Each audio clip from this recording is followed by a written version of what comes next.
வந்திருக்கும் ஒவ்வொருவரையும் இயேசுவின் நாமத்தினாலே நாங்கள் வாழ்த்தி வரவேற்கிறோம். நாங்கள் அனைவரும் எழுந்திருந்து கர்த்தருடைய கரத்தில் ஆராதனையை போட்டு நாங்கள் ஜெபம் பண்ணுவோம்.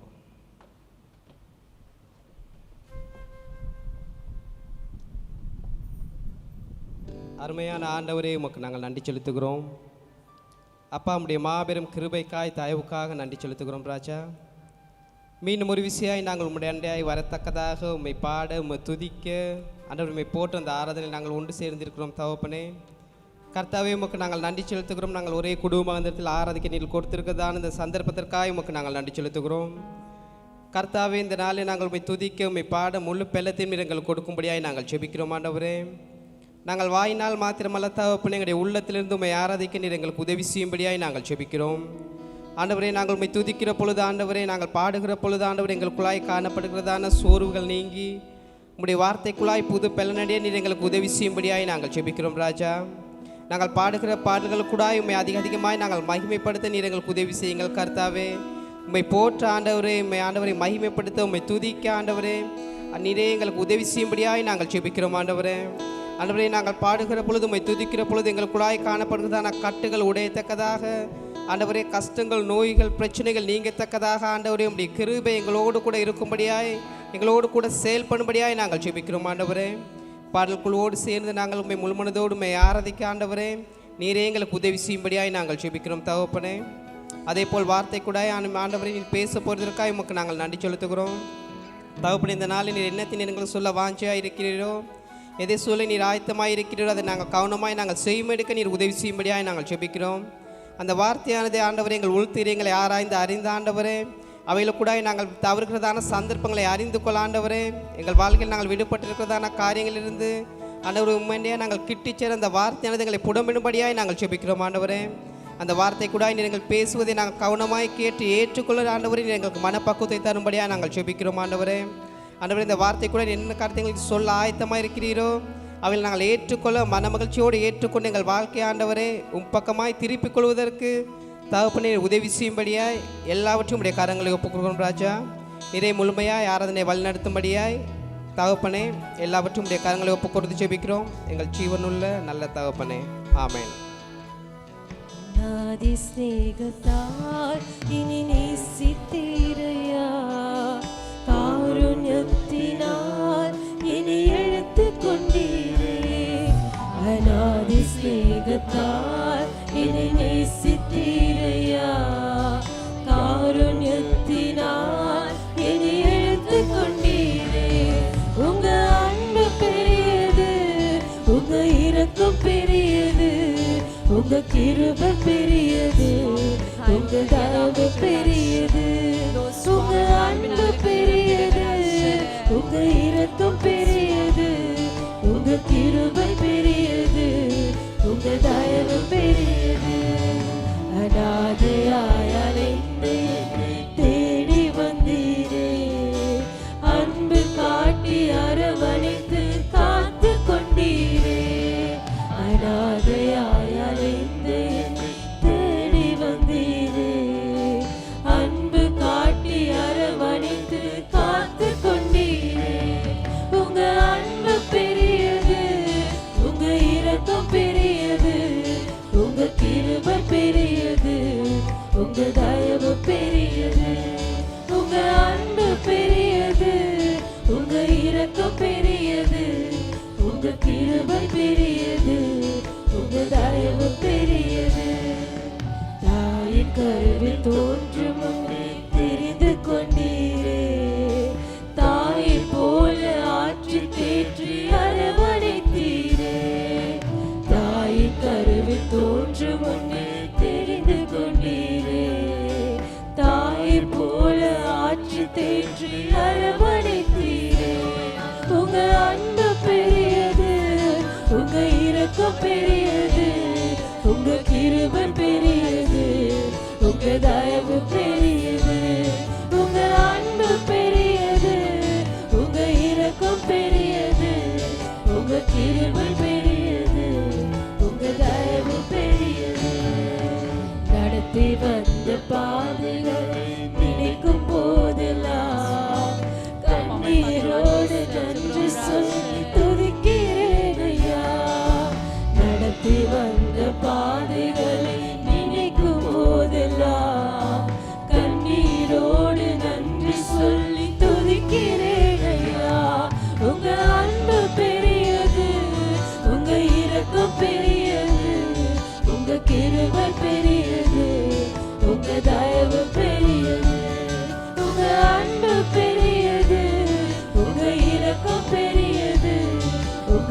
கிருபை பெரியது, உங்க தயவு பெரியது.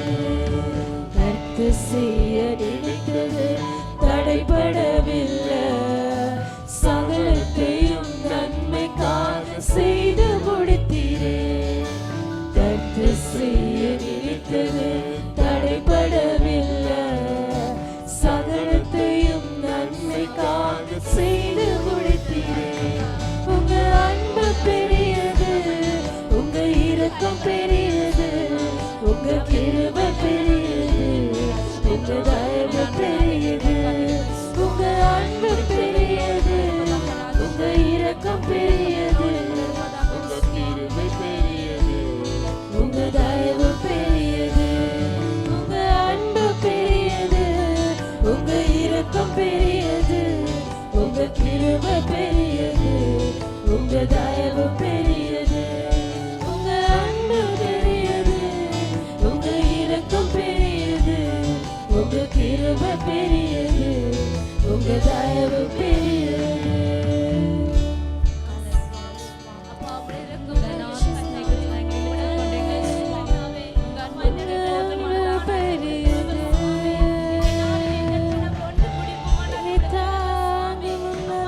உங்க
அல்லது இயேசு கிறிஸ்துவின் இனிதான நாமத்தினாலே உங்கள் யாவரையும் வாழ்த்தி வரவேற்கின்றேன். நான் நம்புகிறேன் நீங்கள் யாவரும் தேவனை நமஸ்கரித்திருப்பீர்கள், ஆராதித்திருப்பீர்கள் என்று. நாங்கள் இந்த நேரத்தில் எங்களுடைய அறிவித்தல்களுக்காக நாங்கள் கடந்து செல்வோம். எங்கள் ஆராதனை கிருளப்பனையில் அமைந்துள்ள எங்களுடைய பிரதான சபையில் காலை 7 மணிக்கு தமிழ் ஆராதனை நடைபெறும். அதே போலவே ஆன்லைன் மூலமாக, அதாவது ஃபேஸ்புக், யூடியூப் மூலமாகவும் எங்களுடைய ஆராதனைகளில் நீங்கள் கலந்து கொள்ளலாம்.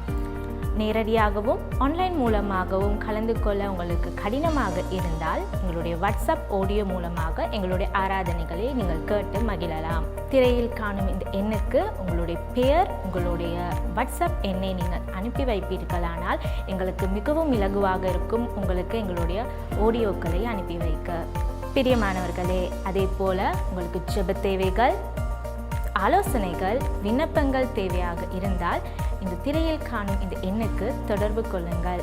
எங்களுடைய தேவ பிள்ளைகள் உங்களுக்காக ஜெபிக்க, உங்களுக்கு ஆலோசனை வழங்க ஆயத்தமாக உள்ளார்கள். அதே போலவே ஒவ்வொரு வியாழக்கிழமைகளிலும் மாலை 6:30 மணிக்கு ஆன்லைன் மூலமாக குடும்ப ஜெபம் நடைபெறுகிறது. அதில் நீங்கள் குடும்பமாக வந்து கலந்து கொள்ளுமாறும் கேட்டுக்கொள்கிறோம். அதே போலவே வெள்ளிக்கிழமை மாலை 7 மணிக்கு தாவீது நானும் என்ற தலைப்பின் கீழாக ஒரு புத்துணர்ச்சியான அபிஷேக வேலை ஒன்று நடைபெறுகிறது. ஆகவே இதிலும் நீங்கள் கலந்து கொள்ளுமாறு உங்களை அன்புடன் வாழ்த்தி வரவேற்கின்றோம். இவ்வளவு நேரமாக நீங்கள் தேவனை ஆராதித்தீர்கள் என்று நான் நம்புகிறேன். அதே போலவே இப்பொழுது எங்களுடைய தேவ வார்த்தைக்காக நாங்கள் செவிசாய்ப்போம். நாங்கள் ஆண்டுடைய வாசனத்தை வாசிப்போமாங்க. நாங்கள் எல்லாருமாக எழும்பி நின்று 1 பேதுரு 5ஆம் அதிகாரத்தில் 6ஆம் வசனம் முதல் 8ஆம் வசனம் வரை எங்களுடைய கவனிப்பை நாங்கள் செலுத்தி நாங்கள் வாசிப்போமாங்க. எல்லாருமாக சேர்ந்து இந்த வசனத்தை நாங்கள் வாசித்து அதுக்கு பிறகு ஜெபம் பண்ணுவோமாக.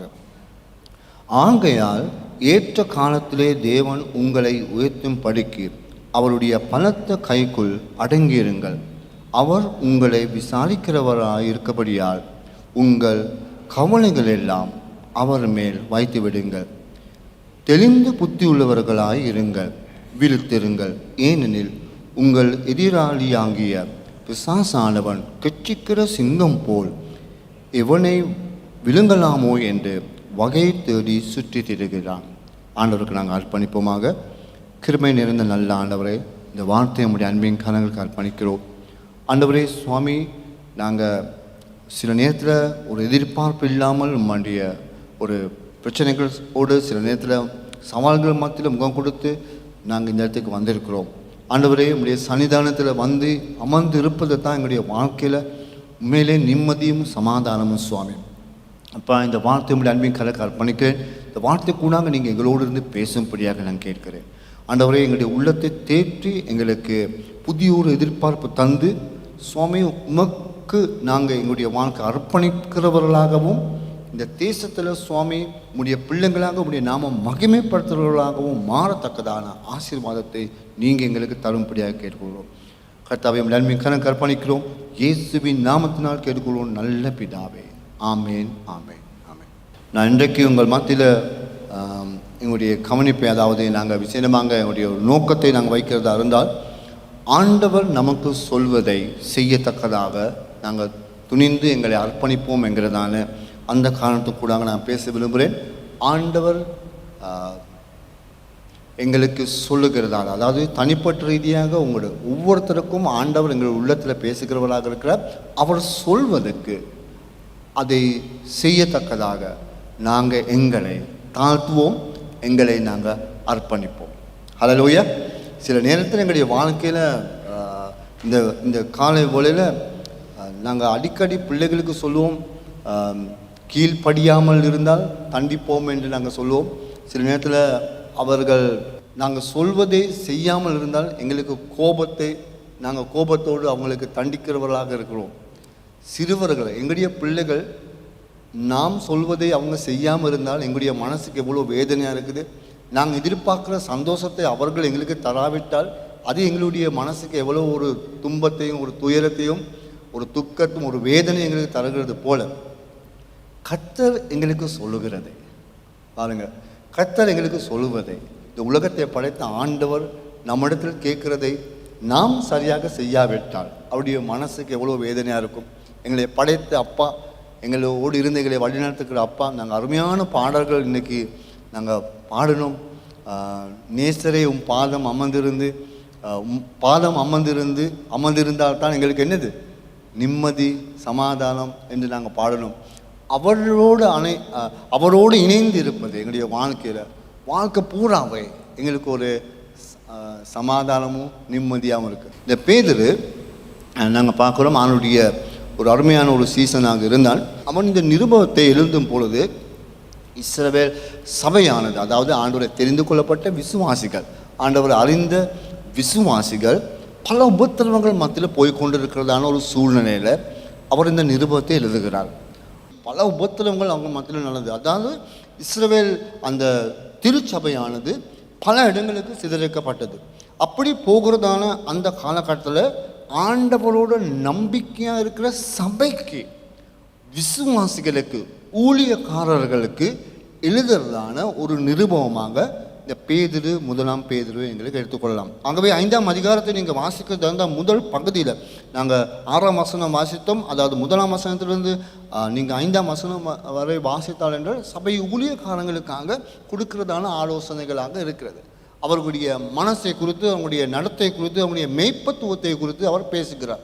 அதுக்கு பிறகு அவர்களோடையும் சேர்ந்து விசுவாசிக்கிறவர்களாக நாம் அனைவருக்கும் அவர் சொல்லுகிறதான 3 விதமான ஒரு கட்டளை அவர் எங்களுக்கு தருகிறார்.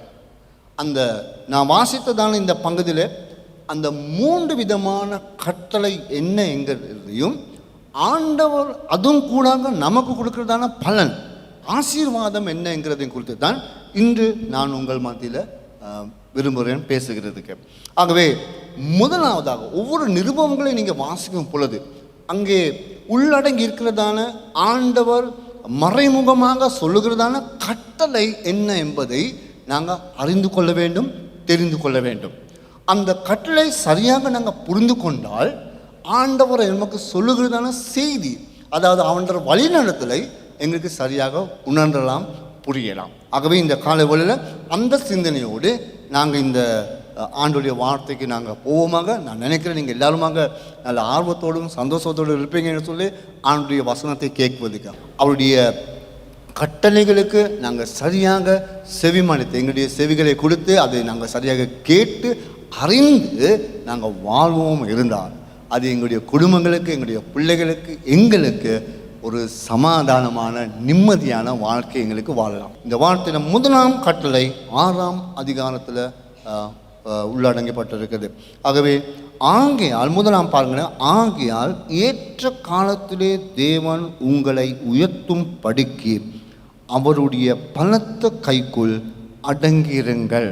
ஆண்டவர் சொல்லுகிறார், 1ஆம் கட்டளை என்னது? அவருடைய பலத்த கைக்குள் என்ன செய்யட்டாம்? அடங்கி இருக்கட்டாம். ஆமென். அடங்குறது, அவருடைய பலத்த கைக்கு அடங்குறது பெரிதான ஒரு ஆசீர்வாதம். என்ன ஆசீர்வாதம் எங்களுக்கு சொல்லப்பட்டிருக்குது? அவர் உங்களை ஏற்ற காலத்திலே உயர்த்தும் படிக்கு அவருடைய பலத்த கைக்குள் அடங்கியிருங்க. இது எங்களை தாழ்த்துவது இல்லை. சில நேரம் நாங்கள் அநேகர் ஆண்டவருக்கு தாழ்மை உள்ளவர்களாக இருப்பார்கள். எங்களை தாழ்த்தி ஆண்டவருக்கு நாங்கள் வணங்குறது, ஆண்டவருடைய பயணத்தில் போகிறது, ஆண்டவரோடு இருக்கிறது, அதை குறித்து இல்லை எங்களுக்கு சொல்லப்பட்டிருக்குது. சில சமுதாயங்கள், சில கலாச்சாரங்கள் இருக்குது. அவங்களுடைய தோட்டத்திலேயே எந்த நேரமும் அவங்க தன்னை தாழ்த்தி அப்படி தன்னுடைய நடத்தை செய்கிறதான கலாச்சாரங்களும் கூட இருக்குது. உண்மையிலே நீங்கள் சீனா தேசத்தில், சில நேரத்தில் ஜப்பான் போன்ற அந்த கலாச்சாரங்களை குறித்து நாங்கள் பார்க்கும் பொழுது எந்த நேரமும் அவங்களுடைய வாழ்க்கையில் உங்களுக்கு பாருங்கள், அவங்க எங்கே இருந்தாலும் கூட இப்படி எந்த நேரம் தன்னை பணிந்து தன்னை தாழ்த்தி அவங்க மற்றவங்களுக்கு கனத்தை கொடுத்து பேசுவார்கள். கண்டிருக்கீங்களா? நம்முடைய கலாச்சாரத்தில் அப்படி இல்லை இல்லையா? இப்படி இந்த நேரம் நீங்கள் இப்படி செய்வீங்களா? இப்படி செய்ய மாட்டோம் இல்லையா? அதாவது எனக்கு முன்பதாக இருக்கிறவர்களுக்கு நாங்கள் கனத்தை கொடுக்குறோம். நாங்கள் எப்படி தாழ்த்தோம்? ஒரு மாணவன் ஒரு பாடசாலையில் தன்னுடைய ஆசிரியருக்கு மிகவும் அவர் ஒரு துன்புறுத்தலை கொடுத்து கொண்டு இருந்தார். அப்புறம் இந்த ஆசிரியர் அவருக்கு சொன்னார், நீ இருக்கிற இடத்துலேருந்து எழுப்பினேன்னு சொல்லி. சரி, இவர் சொல்ல நான் மாட்டேன், நிற்க மாட்டேன்னு சொல்லி. இல்லை, நீ கட்டாயமாக எழுமி நிற்கணும். இவர் சொல்வதுக்கு அவன் கீழ்ப்படியாமல் இருந்தான். நீ கட்டாயமாக எழும்பி இருக்கல என்று சொல்லி அவர் பெரும்பெடுத்தார். அவன் அப்படி திடீர்னு அவன் இப்படி எழுமி நின்றான். சரியா? அப்படி இன்று இந்த ஆசிரியர் அவருக்கு சொன்னார். அவன் சொன்னான், சார் நான் எழும்பி நின்றதுக்கு என்ன, நான் மனசில் இன்னும் உட்கார்ந்து தான் இருக்கிறேன்னு சொல்லி சொன்னான். இன்றைக்கு அநேகரும் அப்படித்தான். சரியா? எங்களுடைய வெளியரங்கமான தோட்டத்தில் நாங்களும் கூட சில நேரம் அந்த தாழ்த்துற தன்மை வெளியரங்கமாக நாங்கள் காண்பித்தாலும் உள்ளத்தில் இன்னும் நாங்கள் சரியாக அந்த நிலைமைக்கு வராமல் சில நேரத்தில் இருக்கலாம். உள்ளத்தில் எங்களுடைய வாழ்க்கை, எங்களுடைய மனம் போன போக்கில், எங்களுடைய சிந்தனைகள் போன போக்கில், எங்களுடைய எதிர்பார்ப்புகள், எங்களுடைய சிந்தனை எப்படி போகுதோ அந்த பாதையில் போகிறதுக்கு நாங்கள் இருப்போம். ஆனால் வெளியில் நாங்கள் எல்லாரும் ஆண்டவருக்கு முன்பதாக நல்ல பணிவுள்ளவர்களாக இருப்போம். அதை குறித்து அல்ல உண்மையிலே இந்த இடத்துல பேசப்பட்டிருக்கிறது. இங்கே பேசப்பட்டிருக்கிற காரியம் ஆண்டவருடைய பலத்த கைக்குள் அடங்கி இருக்கும்படியாக. அவருடைய பலத்த கைன்னு சொல்லும் பொழுது அவருடைய கரம் எப்படிப்பட்டதாக அவருடைய கரம் இருக்குது. உலகத்தை படைத்த ஆண்டவர் உடைய கரம் அது ஒரு மகத்துவமான கரம். அல்லேலூயா. அந்த கரத்தில் தான் எங்களை அவர் என்ன செய்கிறாரு, தாங்குகிறாரு. இதுவரை எங்களை தாங்கி நடத்துறது இந்த கரம். அந்த கரம் இஸ்ரவேல் பார்வோனுக்கு எதிராக ஒரு நாள் வந்தது, இஸ்ரவேல் ஜனங்களை காப்பாற்றுவதற்காக. அவருடைய கரத்தை நீட்டி இஸ்ரவேல் ஜனங்களை காப்பாற்றி கானான் தேசத்துக்கு கொண்டு வந்தார். ஆமென். அந்த பலத்த கரம் இன்னும் அந்த பலத்த கரம் எங்களோட சுற்றி கொண்டு இருக்குது. எங்களை தேடி அரவணைக்க நீங்கள் இன்றைக்கி கலங்கி மனதில் துன்பத்தோடும் பல சவால்கள் மாற்றில, அதாவது வேதனைகள் சொல்ல முடியாத நிலைமையில் நீங்கள் இருக்கலாம். அந்த கரம் இன்னும் எங்களை தேற்றுது. அல்லேலூயா.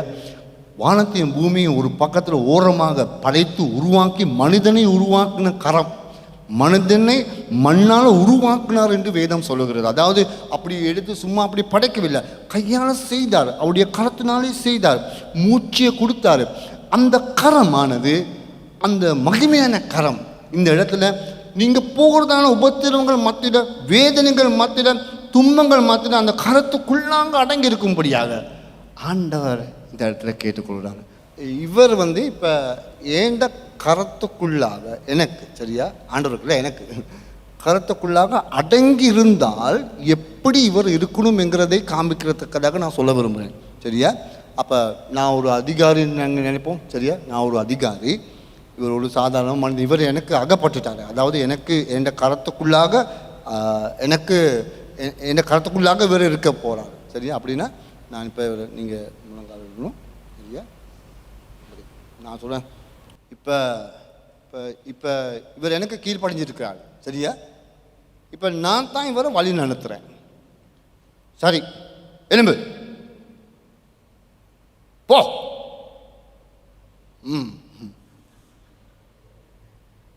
ஏய் நில், வா.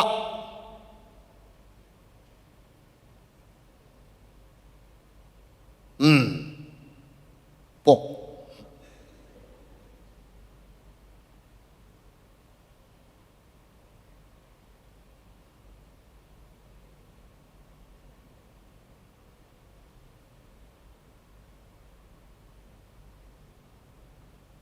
ஏய் அங்கே போக சொல்லி பாருங்க என்ன நடந்துச்சு. இப்போ நான் நிஜமான், இவர் எனக்கு அடங்கி இருக்கிறாரு, நான் சொல்வதை செய்வேன். நான் சொல்ல இல்லை, சொன்னேன். ஆனால் எங்கே போகணும்னு நான் இன்னும் சொல்ல இல்லை. அவர் போனார். எங்கே போனார்? சாதாரணமாக அவர் போனார், அவர் இருந்த இடத்துக்கு தான் போனார். அது சரி, செஞ்சது சரி. அவர் என்னத்தான் பலத்தில் இருந்தாலும், என்னத்தான் அறிவில் இருந்தாலும், என்னத்தான் ஞானத்தில் தெளிந்து இந்த உலகத்தில் வஸ்துக்களோடு இருந்தால், தம்பி உட்காருங்க, பரவாயில்ல உட்காருங்க, இருந்தாலும் கூட ஆண்டவருடைய கரத்துக்கு அடங்கி இருக்கிறது என்று சொல்வது சரியா? நல்லா கேட்டுக்கொள்ளுங்க. அடங்கி இருப்பது என்று சொல்வது என்னுடைய வழி இனிமேல் என்னுடைய சிந்தனை இனிமேல் நான் போகிறது அல்ல, என்னுடைய சிந்தனை போகிறதான போக்குள் நான் போகிறது கிடையாது. எனக்கு இருக்கிறதான செல்வந்தம், எனக்கு இருக்கிறதான சிந்தனைகள், எனக்கு இருக்கிறதான எல்லா காரியங்களை விட்டு நான் ஆண்டவர் மேலே, ஆண்டவருடைய கரத்துக்குள்ள அடங்கி இருக்கிறேன். ஐயரே நீங்கள் எனக்கு சொல்லுங்க, இனிமேல் நான் எங்கே செய்ய வேண்டும், எங்கே போக வேண்டும்? ஆண்டவருடைய கருத்துக்குள்ளாக அடங்கியிருப்பது என்றால் இந்த உலகத்தை படைத்த ஆண்டவர் மாத்திரமே இனிமேல் என்னுடைய எஜமான். அவர் தவிர எனக்கு வேறு எஜமான்கள் இல்லை.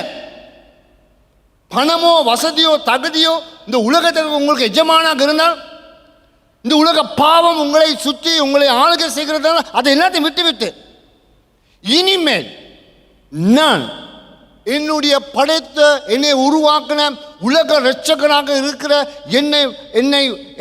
என்னை போஷித்து வழிநடத்துகிற அந்த தேவனுக்குள்ளாக நான் அடங்கி இருக்கிறேன். அவரை விட்டு வேற வழிகளை போகிறது, அந்த வழிகளை தேடி போகிறது கிடையாது. இனிமேல் நானும் என்னுடைய வீட்டாரும் என்னுடைய குடும்பங்களும் என்னுடைய சொந்த வாழ்க்கையும் என் ஆண்டவர் கரத்துக்குள்ளாக அடங்கி இருக்கிறேன் என்பது தான் பேதுரு இங்கே எங்களுக்கு விளங்கப்படுத்துகிறார். இவர்கள் போன அந்த பாதை கடுமையான ஒரு முரட்டான ஒரு பாதையில் போனார்கள். குடும்பங்கள் சிதறிக்கப்பட்டு பிள்ளைகளை காண முடியாத நிலைமையில் இன்னைக்கு அநேக கிறிஸ்தவர்கள் ஆரம்பத்தில் ஆண்டவர் கைக்குள்ளாக அடங்கியிருப்பார்கள். ஆனால் வழி போக போக ஆண்டவர் தன்னை ஏற்ற நேரத்தில் உயர்த்துறதுக்கு இடம் கொடுக்காமல் தனக்கு ஏற்ற நேரத்தில் தனக்கு என்னென்ன தேவைகள் வருதோ அந்த நேரத்தில் தன்னை ஏற்றுக்கொள்ளத்தக்கதாக, தன்னை உயர்த்துக் கொள்ளத்தக்கதாக வழிகளை தேடி வழி மாறி சிந்தனைகள் மாறி போகிறதான நிலைமைக்கு வந்து விடுவார்கள்.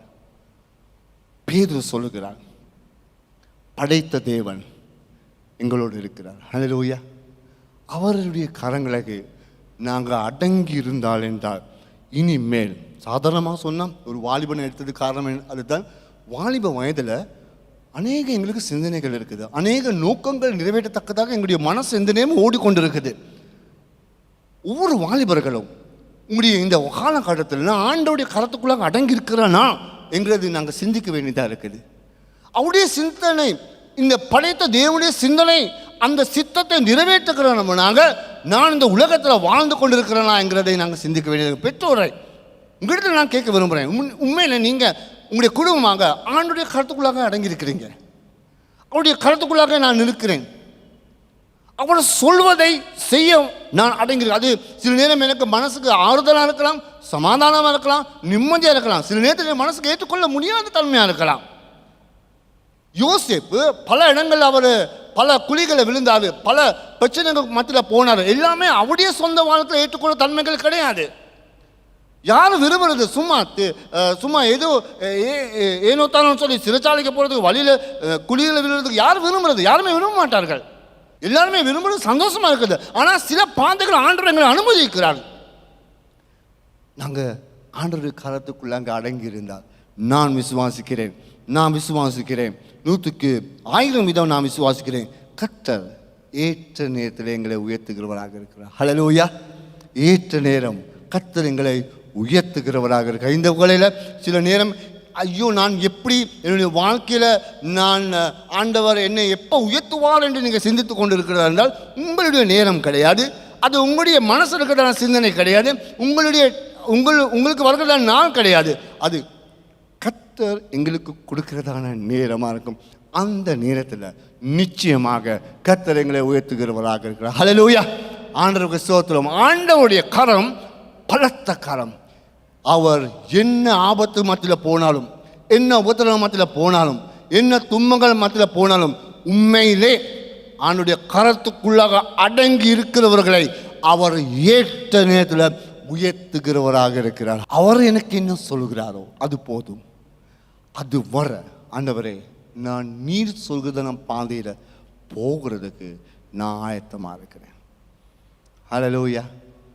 மேலே இவருக்கு நான் சொன்ன பிறகு இவர் போனது சரி, ஆனால் போகும் பொழுது கேட்கணும் எங்கே போகணும்னு சொல்லி.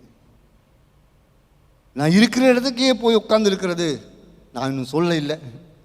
இன்றைக்கு அநேகர் அப்படியே தான் ஆழத்தில் வந்து தன்னுடைய இருக்கிற இடத்துக்கே போவாங்க, தன்னுடைய சிந்தனை இருக்கிற இடத்துக்கே போவார்கள், தன்னுடைய மனம் போக்கிலே போயிட்டு ஆண்டுடைய கரங்களை மீறி அவர்கள் போவார்கள். கிறிஸ்தவர்களாக இருக்கிற நீங்கள் உங்கள் அனைவரிடத்தில் நான் கேட்க விரும்புகிறேன், அவருடைய கருத்துக்குள்ள அங்கே அடங்கியிருப்போம்.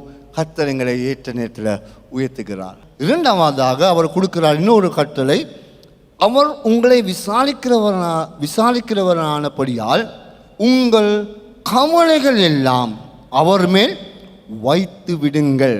நல்ல ஒரு ஆசீர்வாதமான ஒரு வார்த்தை. அவர் உங்களை விசாரிக்கிறவராக இருக்கிறார், உங்களை தேடி பார்க்கிறவராக இருக்கிறார்.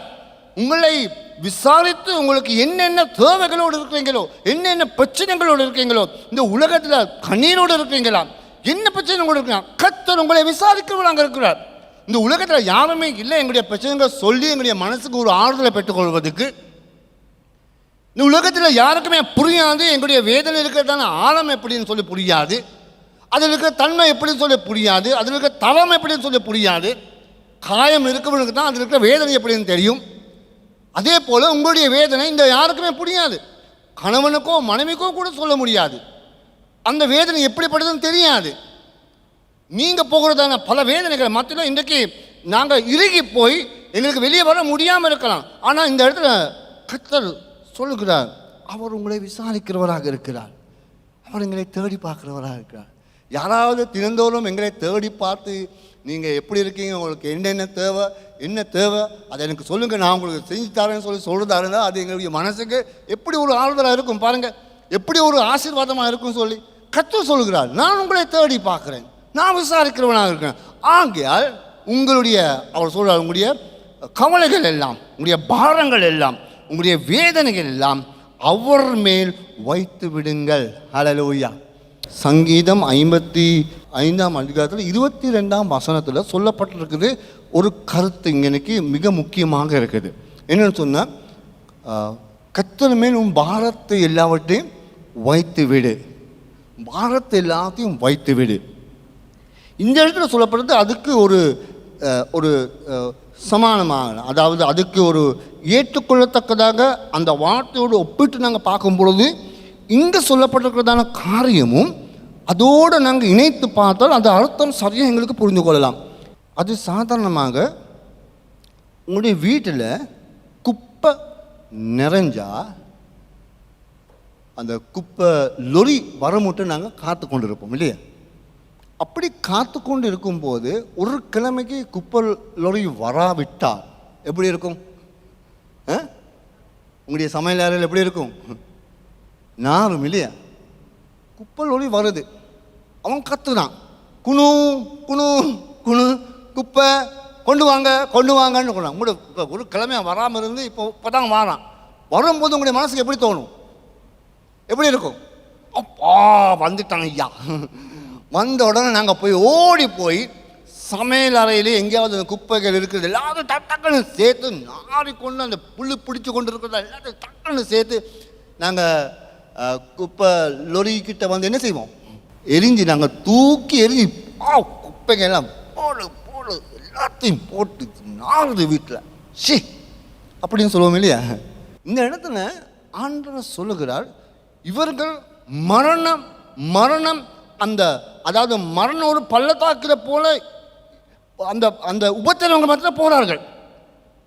அப்படி போகும் பொழுது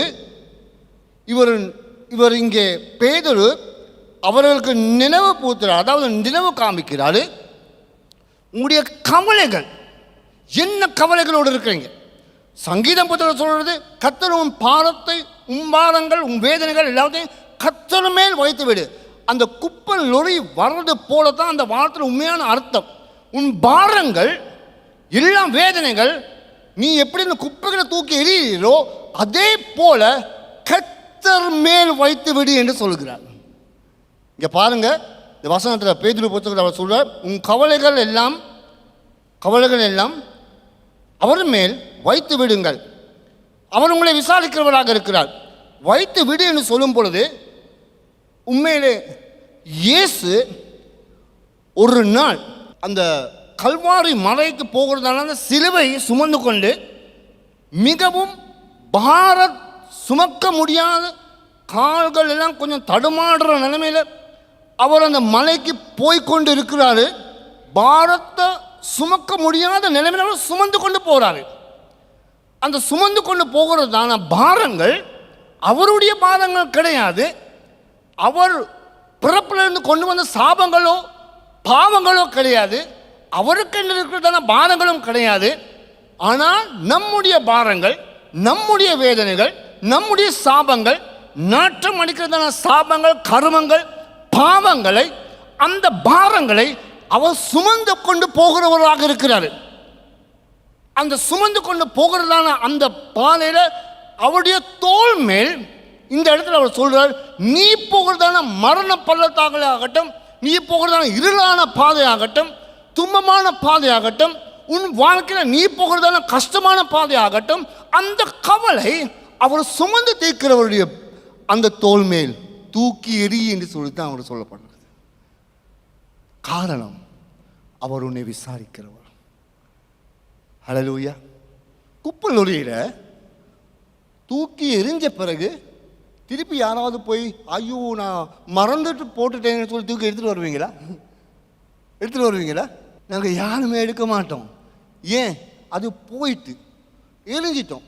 ஆனால் எனக்கு அநேக கிறிஸ்தவர்கள் குப்பை நொறியிலையும் போகிறத தூக்கி எறிஞ்ச அநியாயமே போட்டுட்டேனே ஐயோ அப்படின்னு கவலைப்பட. அந்த லோத்துடைய மனைவி ஐயோ போயிட்டே இல்லைன்னு சொல்லி திரும்பி பார்த்தாங்க. திரும்பி பார்த்த உடனே உப்பு தூணாக அவர் மாறிட்டான். அதே மாதிரி தான் இன்னைக்கு கர்த்தர் என்னுடைய வேதங்கள் சுமந்து எனக்கு விடுதலை தந்தவர். அவருடைய தோல் என்னை நான் சாகிற வரை சுமக்கக்கூடிய பலனுள்ளதாக அவருடைய தோல் இருக்குது. அவருடைய கரம் பலத்த கரம். அதுதான் முதலாவது சொல்ல, கரம் பலத்த கரம், உலகத்தை தாங்கக்கூடிய கரம். ஹல்லேலூயா. உலகத்தை தாங்கக்கூடிய கரம். என்னுடைய கவலைகள், என்னுடைய கண்ணீரில், என்னுடைய வேதனை இன்றும் கூட அவருக்கு தாங்கலாம். ஹல்லேலூயா. அது தாங்குறபடியால் அவர் சொல்றார், நான் உனக்காக மரண பள்ளத்தாக்கிலே போய் மரணம் அடைந்து உயிர் கொடுத்து நான் உன்னை மீட்டு கொண்டவனாக இருக்கேன். ஆகவே உன் வேதனை, உன் கவலை எனக்கு தாங்கக்கூடிய நிலைமை இருக்குது. ஆகவே தான் இவர் சொல்கிறார், இவர் அதை கண்ணால் கண்டவராக இருக்கிறார். யார்? பேதுரு. கண்ணால் அந்த காட்சியை கண்டவர், கண்ணால் அந்த மகிமையை கண்டவர். அவர் மறுரூபமாகும் பொழுது அந்த மகிமையான ஆண்டவரை கண்டவர் பேதுரு. அவர் சொல்லுகிறார், உன் கவலைகள் இந்த பள்ளத்தாக்கில் போகிறதான இந்த வேளையில் என்னென்ன கவலை இருக்குது உனக்கு வாழ்க்கையில்? ஐயோ எனக்கு செத்தா நல்லன்னு சொல்லி நீங்கள் யோசிக்கிறீங்களா? அந்த மாதிரி கவலை நீங்கள் போகிறீங்களா? உன் கவலையை அவருடைய கரத்தின் மேல் வைத்து விடு. ஹல்லேலூயா. அவர் அதை தூக்கி சுமக்கிறவராக இருக்கிறார். அவர் மேல் வைத்த பிறகு நீ நிம்மதியாக சமாதானமாயிடு. ஹல்லேலூயா. கர்த்தருடைய கரம் இன்றும் என்றும் என்றும் எங்களோடு இருந்து எங்களை ஆசீர்வதிக்கிற கரமாக இருக்குது. ஹல்லேலூயா. இன்றைக்கு உங்களுடைய என்னை யாருமே சுமக்கிறதுக்கு யாருமே இல்லைன்னு சொல்லி நீங்கள் வேதனையோடு தவித்து கொண்டு இருக்கிறவர்களாக இருக்கிறார் என்றால் நிச்சயமாக சொல்ல விரும்புகிறேன், கர்த்தர் நிச்சயமாக உங்களை தூக்கி சுமக்கிறவராக இருக்கிறார். ஹல்லேலூயா. உங்களுடைய வேதனையை சுமக்கிறவராக இருக்கிறார். ஹல்லேலூயா. என் வேதனையை சுமந்தவர். ஹல்லேலூயா. என் நோயை சுமந்தவர், எனக்கு இருக்கிற பாடுகளை சுமந்தவர், என் பாவ அக்கிரமங்களை சுமந்தவர். நான் நல்லவனா இல்லை கெட்டவன், நான் பொல்லாதவன், அது எல்லாத்தையும் சுமந்து என்னை நல்லவனாக மாற்றி ஆண்டுடைய ஊழியக்காரனாக மாற்றி ஆண்டுடைய பிள்ளையாக மாற்றத்தக்கதாக என்னைக்கு விடுதலை தரக்கூடிய வல்லவர் என்னோடு இருக்கிறார். ஹல்லேலூயா. அந்த கரம் இன்னுக்கும் எங்களை சுற்றி கொண்டு இருக்குது. ஹல்லேலூயா. இன்னும் உங்களை தாங்கிறதுக்கு அவர் ஆவலோடு காத்து கொண்டு இருக்கிறவராக இருக்கிறார். ஹல்லேலூயா. ஆகவே இந்த வேளையிலும் கூட உங்களுடைய மனசுக்கு தான போராட்டங்களாகட்டும், மனசுக்கு தான வேதனையாகட்டும், நான் கர்த்தர் மேல் வைத்து விடுவேன். கர்த்தர் என்னை சுமக்கிறவராக இருக்கிறார். ஆகவே தான் இவர் இப்படி சொல்றார், ஆண்டவர் உன்னை சுமக்கிறார். மூன்றாவது மிகவும் ஒரு நல்ல ஒரு ஆலோசனை கூட 8ஆம் வசனம், தெரிந்த புத்தி உள்ளவர்களாக இருங்கள், விழித்திருங்கள். இது இந்த காலகட்டத்தில் எங்களுக்கு மிக முக்கியமானது. ஏனெனில் உங்கள் எதிராளாகிய பிசாசானவன் கச்சிக்கிற சிங்கம் போல் இவனை விழுங்கலாமோ என்று வகை தேடி சுற்றி திரிகிறான். ஹல்லேலூயா. கச்சிக்கிற சிங்கம் போல். சரியா? பிசாசானவன் சிங்கம் கிடையாது, அவன் கச்சிக்கிற சிங்கம் போல். யூதாவின் சிங்கம் யாரு? நம்ம ஏசப்பா. ஹல்லேலூயா. நம்முடைய இயேசு யூதாவின் சிங்கம். சாத்தான் இந்த இடத்துல கச்சிக்கிற சிங்கம் போல் அவன் யாரை விழுங்கலாமோ என்று சொல்லி வகை தேடி கொண்டு இருக்கிறானாம். யாரை விழுங்கலாம்? அது வர அவன் கட்சிக்கிற சிங்கம் போல். சிங்கம் இப்படி கட்சிக்கும். சிங்கம் இரையை தேடும் பொழுது, நல்லா பார்த்துருக்கீங்களா, சிங்கம் இரையை தேடும் பொழுது அது இரையை பிடிக்கத்தக்கதாக உண்மையிலே கட்சிக்கொண்டு அப்படி போகாது. போனால் என்ன நடக்கும்? மானோ கவரி மானோ அதுக்கு வருகிறதான இறை பாஞ்சி ஓடிடும். இது சத்தம் போட்டுக்கிட்டு போனால் எப்படி இருக்கும்? ஆனால் இங்கே சாத்தான் எப்படி செய்வானா? சாத்தான் கட்சிக்கிற சிங்கம் போல் யாரே விழுங்கலாமோ என்று சொல்லி வகையை தேடிக்கொண்டு போவானா. இது எப்படி தெரியுமா நடக்குது? சிங்கம் போகுமா காட்டில் இறையை தேடிக்கொண்டு, அது பதுங்கி பதுங்கி இப்படி தான் மெல்ல போகுமா, இப்படி சத்தமில்லாமல் ஒரு சத்தமெல்லாம் போகுமா. போயிட்டு போயிட்டு இறையை தேடும்போது, இறையை பிடிக்கும்பொழுது எப்படியாவது அந்த மானோ யாரோ முயலோ தப்பிச்சு ஓடின பிறகு சிங்கம் எப்படியாவது ட்ரை பண்ண இந்த பிடிக்கிறதுக்கு பிடிக்கலாம் போகணும். பிறகு சரியா அது திரும்பி வருமா. திரும்பி வரும் பொழுது தன்னுடைய நோக்கத்தை நிறைவேற்ற முடியாத நிலைமையில் தன்னுடைய இலக்கத்தை தோல்வி அடைந்து திரும்பி வரும்போது இந்த குரங்குகள் இருக்குது இல்லையா, மரத்தில் குரங்குகள், இந்த குரங்குகள் என்ன தெரியுமா செய்யுமா? இதை பார்த்து கொண்டு உனக்கு பிடிக்கலையே, பிடிக்காம போயிட்டே, இவ்வளோ வீரமாக இருக்கிறியே, சிங்கமாக இருக்கிறியே, என்ன நடந்துச்சு உனக்கு சொல்லி மரத்தில் தொங்கி கொண்டு அப்படி இப்படி சும்மா தட்டி தட்டி சும்மா ஒரு ஒரு ஒரு ஒரு பகடியாக எடுத்துக்கொள்ளுமா அந்த சிங்கத்தை. அந்த நேரத்தில் இந்த சிங்கம் என்ன தெரியுமா செய்யும்? அந்த மரத்தை சுற்றி, அதாவது இந்த குரங்குகள் எங்கெங்கே அவர்களுக்கு என்னென்ன பகடி செய்தோ அதை சுற்றி கொண்டு இப்படி சொல்லி அந்த மரத்தை சுற்றி கொண்டு எவனை விழுங்கலாமோ என்று சொல்லி வகை தேடிக்கொண்டும் அங்கும் இங்கும் சுற்றி திரியுமா. எப்பயாவது நீ இந்த வாதை விட்டு விழுவேன், எப்பயாவது நீ விழுவ, நீ எனக்காக கைது பண்ணி கொண்டு இருக்கிற என்று சொல்லி நீ நினைச்சு கொண்டிருக்கிற, நீ பலத்தோடு இருக்கிறன்னு சொல்லி அங்கே பாஞ்சு இங்கே பாஞ்சு எப்படியாவது விழுந்தா அந்த டைம் நான் பார்த்துக்கொள்றேன்னு சொல்லி எவனை விழுங்கலாமோ என்று சொல்லி, எவனை விழுங்கலாமோ. ஆண்டவருடைய பிள்ளைகளா போகிறவர்கள் எப்ப தப்பி தவறி தன்னுடைய வாழ்க்கையில கேடக்கெட்டு பாவங்களுக்கு பரீட்சைகளுக்கு விழுகிறாங்களோ அது வர, எப்ப நீ பலவீனமா ஆகுறையோ, எப்ப உன் ஆவிக்குரிய தன்மை விழுந்து போகிற நிலைமைக்கு நீ வருகிறையோ, எப்ப உன்னுடைய ஜெபம் வாழ்க்கை இல்லாம போகுதோ, எப்ப நீ வேதாகம் வாசிக்கிறதை இல்லாம துரத்தை என்னுடைய பலத்தில் வாழலாம்னு சொல்லி நீ நிற்கிறியோ, எப்ப நீ சாத்தானுக்கும் கூட என்னை பிடிக்கலாமோ சொல்லி அப்படி நீ உண்ட பக்கத்தில் நீ போய்கொண்டு இருக்கிறையோ அது வர நீ உன் பணத்தில் எப்ப நீ ஆடுறையோ, உன் சித்தம் போல் உன் பணத்தில் ஆடிக்கொண்டு போகிறையோ, ஆண்டுடைய மகிமை இல்லாம வாழ்க்கை வாழ்கிறையோ அது வர உன் கை அந்த வாதை விட்டு எப்ப விழுகுதோ அது வர கட்சிக்கிற சிங்கம் எவனை விழுங்கலாமோ என்று சொல்லி வகை தேடிக்கொண்டே இருக்குது. அது இங்கேயா இருக்கலாம், தொழிற்சாலையாக இருக்கலாம், சமுதாயமாக இருக்கலாம், தெருவிலையாக இருக்கலாம், எங்கேயாவது இருக்கலாம். உன்னை விழுங்க, என்னை விழுங்க வகை தேடிக்கொண்டு இருக்குது. ஆகவே ஒரு எச்சரிக்கையான ஒரு வார்த்தை பேதுரு இங்கே சொல்கிறார். கிறிஸ்தவர்கள் நீங்களும் நானும், என்னுடைய கண்கள் திறக்கப்பட்டது அந்த ஒளியின் மேல் வந்த பிறகு. ஆமென். என் வாழ்க்கைக்கு ஒரு ஒளி தீபம் நல் வழியை காமிக்கப்பட்டது, அந்த ஒளி என் மேல் பிரகாசிக்கப்பட்டபடியால். ஹல்லேலூயா. என் பாவம் இருள் என்னது, பாவம் என்னது, அந்தகாரம் என்னன்னு சொல்லி எனக்கு நல்ல ஒரு தெளிவு புத்தி வந்தது அந்த இயேசு அந்த வழியை காமித்த பிறகு. நான் நோயோடு போனாலும் பிரச்சனையோடு போனாலும் என்ன குழப்பங்கள் மத்தியில் போனாலும் எனக்கு ஒரு எதிர்பார்ப்பு உண்டு, என் இயேசு என்னோடு இருக்கிறான்னு சொல்லி அந்த ஒளி, அந்த எதிர்பார்ப்பு, அந்த பலன் வந்தது, என் இயேசு என்னோடு இருக்கிறான்னு சொல்லி அவளுடைய ஒளி என் மேல் பட்ட பிறகு. ஹல்லேலூயா. அப்படி பட்டும் கண்கள் திறக்கப்பட்டும் வாழ்க்கையில ஒளி வந்தும் நித்திய வழி இதுதான் சொல்லி சரியா தெரிஞ்சு கொண்டும் இன்னும் நாங்க சாத்தான் இடத்துல அவனுக்கு அவனுடைய வாழ்க்கைக்கு அவனுடைய வாய்க்கு அவன் விழுங்கத்தக்கதாக பார்த்து கொண்டிருக்கிறதான அந்த நேரத்தில் விழித்திருக்கிறான். குடும்பங்களை அழிக்க, பிரிவினை உண்டாக்க, வேதனைகள் கொண்டு வர, உறவுகள் இருக்குதான பேதங்கள் உருவாக்க. கலாத்தியர் புத்தகத்தில் 5ஆம் அதிகாரத்தில் 19ஆம் வசனம் தொடர்ந்து இது சொல்லப்பட்டிருக்குது. நாங்கள் பார்க்குறோம், பரலோக ராஜ்யத்தை ஆண்டவருடைய சமுதாயத்திலிருந்து நடக்கிறதுக்கு நரகத்தை நாங்கள் மூடுவதற்கு ட்ரை பண்ணுறோம். ஹல்லேலூயா. ஆனால் சாத்தான் அவன் என்ன செய்யறான் தெரியுமா? பரலோக ராஜ்யத்தை எவ்வளோ தான் மூடலுமோ அதை மூடிட்டு நரக அந்த ராஜ்யத்தை எவ்வளோ தான் திறக்கலாமோ அந்த பாதையை விசாலமாக்க பார்க்குறான். அந்த விசாலமான பாதையில் போகிறதுக்கு இன்னைக்கு ஆசையோடு அவங்களோடு இருக்கிறார்கள். கிறிஸ்தவர்களும் கூட ஆண்டவர் அறிஞ்சவர்கள் இன்னும் பாவமான சாபத்தில் விட முடியாத நிலைமையில தன்னுடைய வாழ்க்கை அடிமையாக இருக்கிறவர்கள், மற்றவருடைய வாழ்க்கையில் தன்னுடைய வாழ்க்கை ஆண்டவருக்கு முழுவதாக சாத்தானுக்கு அகப்படுறதுக்காக காத்து கொண்டிருக்கிறவர்கள் இருக்கிறார்கள். அவனும் காத்து கொண்டிருக்கான் உங்களை பிடிக்கத்தக்கதாக. ஆகவே பிரியமானவர்களே, இந்த இடத்துல சொல்லப்பட்டிருக்குது, எப்படி இருக்கட்டும் நாங்கள் தெளிந்த புத்தி உள்ளவர்களாக இருப்போம். ஆகவே நாங்கள் எல்லாருமாக இணைந்து ஆண்டுடைய கரம் எவ்வளவு தூரம் நான் தாங்கி பிடிக்கிறனோ அது வர என்னுடைய வாழ்க்கையில் விடுதலையும் சமாதானம் உண்டு. ஹல்லேலூயா.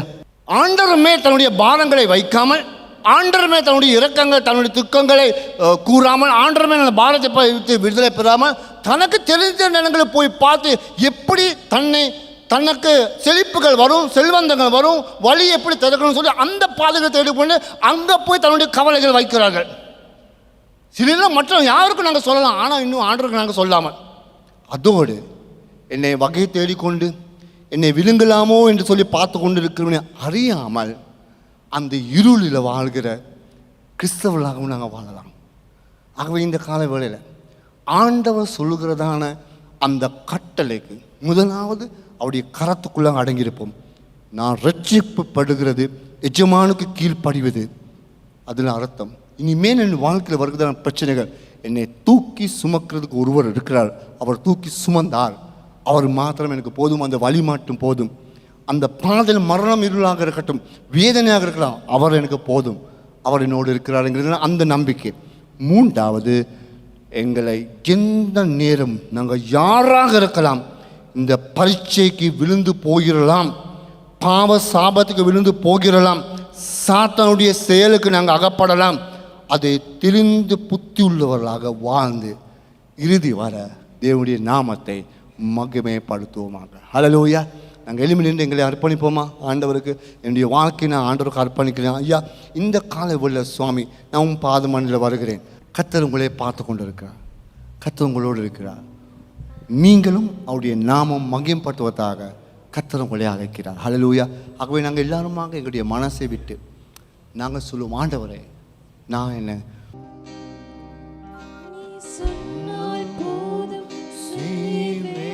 நீர் காணும் வழியில் நடமே, உன் பாதம் ஒன்றே பிடிமே, இயேசுவே நீ சொன்னால் போதும் செய். எங்களை அர்ப்பணிப்போமாங்க, என் இயேசுவுக்கு அர்ப்பணிப்போம். உன் பாதம் ஒன்றே பிடிமே, இயேசுவே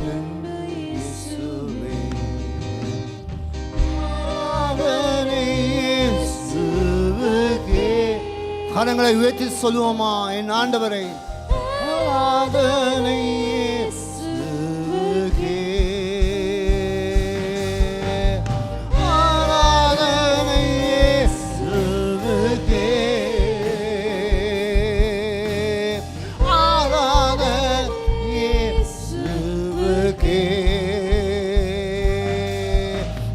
சொன்னால் போதும் செய்வே, நீர் காட்டும் வழியில் நடமே, உம் பாதம் ஒன்றே பிடிமே, என் அன்பு இயேசுவே நீ சொன்னால் போதும் செய்வேன், நீர் காட்டும் வழியில் நடமே, உம் பாதம் ஒன்றே பிடிமே, என் அன்பு இயேசுவே.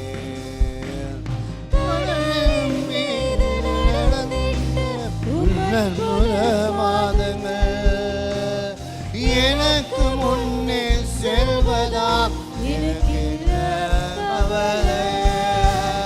காற்றையும் கடலையும் மதன்னிய உன் அன்புத வார்த்தைகள் என் நன்மையாய்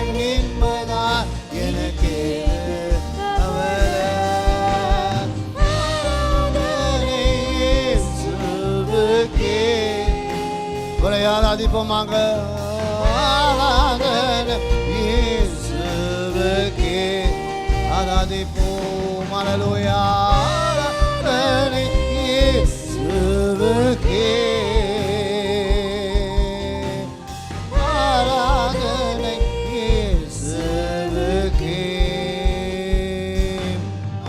என் தேவன் என்னை கைவிடாதவராக இருக்கிறார். அவர் என்னோடு இருந்து என்னை வழி நடத்துகிறவராக இருக்கிறார். ஆமென். எங்களை அர்ப்பணிப்போம் ஆண்டவருக்கு. பிதாவே, இந்த வேளையில சுவாமி எங்களை நாங்கள் தாழ்த்தி சுவாமி உடைய கருத்துக்குள்ளாங்க அடங்கி இருக்கத்தக்கதாகவும் சுவாமி எங்களை நாங்கள் தாழ்த்துகிறோம்.